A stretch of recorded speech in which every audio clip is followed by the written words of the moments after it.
প্রিয় দর্শক, আপনাদের মাঝে ফিরে এলাম আবারও এক অসহায় মেয়ের জীবন কাহিনী নিয়ে। আসসালামু আলাইকুম আপু, কেমন আছেন? কেমন আছেন? ভালো আছি। আপনি কেমন আছেন? আছি আলহামদুলিল্লাহ ভালো। তা আপু, আপনার দেশের বাড়ি কোথায়? বগুড়া শেরপুর। বগুড়া শেরপুর। তা আমাদের এখানে আসার উদ্দেশ্য কী?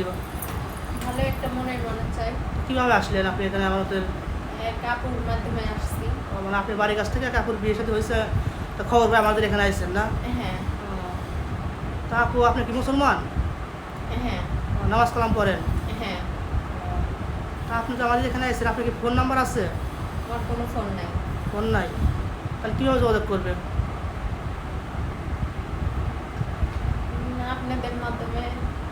আমাদের নাম্বার থাকলে পরে আমাদের সাথে যোগাযোগ করলে পরে আপনাকে আমরা নিয়ে আসবো, এই তো? হ্যাঁ। আচ্ছা ঠিক আছে। তা আপনি পরিবারে কে কে আছে?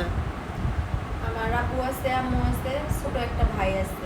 আব্বুটাও অসুস্থ। আম্মুটা মানুষের বাসায় কাজ করে, এই দিয়া সংসার চলে না, খাওয়া দাওয়া জুটে না তা কপালে। তো খুব কষ্ট করে চলতেছেন। হ্যাঁ। মানে বাবারা ঘরে পড়ে হয়েছে, কামাই করার মতন কোনো লোক না, শুধু আম্মু যা কাজ করে এইটা শুনে চালান না?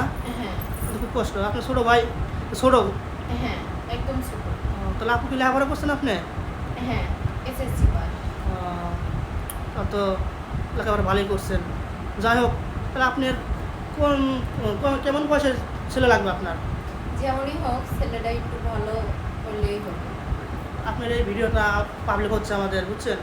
দেশ থেকে প্রবাস থেকে অনেক ভাই দেখবে, আমাদের অনেক ব্লগ করবে। যদি কোনো প্রবাসী ভাই বয়স 30-40 বছর হয়ে গেছে, বিয়ে শাদী করতে চায়, আপনি কি ওইরকম লোককে বিয়ে করবেন?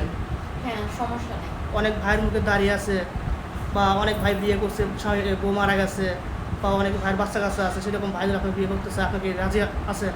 হ্যাঁ, রাজি আছি। আবার তাদের সাথে কোনো রাজি থাকবেন, পরে আবার বিদেশ চলে যাবো গা, পরে আপনার প্রতারণা করবেন, টাকা পয়সা হাতে নিয়ে আপনি চলে যাবেন গা। না না না, এগুলো কাজ হবে না। কারণ এটা আপনারও বদনাম হবে, আমাদের ছেলেমেয়েরও বদনাম হবে। আমরা চাই না যে আমাদের মাধ্যমে কোনো প্রবাসী ভাই আপনাকে বিয়ে শাদী করে প্রতারণার শিকার হোক, এটা আমরা চাই না, বুঝছেন? আপনাকে ভালোভাবে সঙ্গে করবেন না? হ্যাঁ। তা যার সাথে আপনি বিয়ে হোক, আপনার স্বামী যদি কোনো বাবা মা থাকে, তার বাবা মাকে আপনি কি অত্যাচার করবেন? না, নিজের বাবার মতো দেখবো। আচ্ছা ঠিক আছে। তাহলে আপনার ফোন নাম্বার নেই না? না। সুপ্রিয় দর্শক, স্ক্রিনে আমাদের নাম্বার দেওয়া থাকবে, মানে ইউটিউব চ্যানেল কর্তৃপক্ষের নাম্বার দেওয়া থাকবে, এই নাম্বারে যোগাযোগ করবেন। কেউ ভিডিও ফোন দিবেন না, সবাই অডিও ফোন দিবেন। আপুর সাথে যোগাযোগ করে দেবো ইনশাল্লাহ। আপুটি খুব অসুস্থ, খুবই দরিদ্র ঘরের মেয়ে, বিয়ে শাদীর জন্য আমাদের কাছে আসছে। কোনো হৃদয়বান ব্যক্তি যদি তাকে বিয়ে শাদী করতে চান, আমাদের সাথে অবশ্যই যোগাযোগ করবেন। আসসালামু আলাইকুম। সবাই ভালো থাকবেন, সুস্থ থাকবেন। এই আমাদের শেষ করছি। আল্লাহ হাফেজ।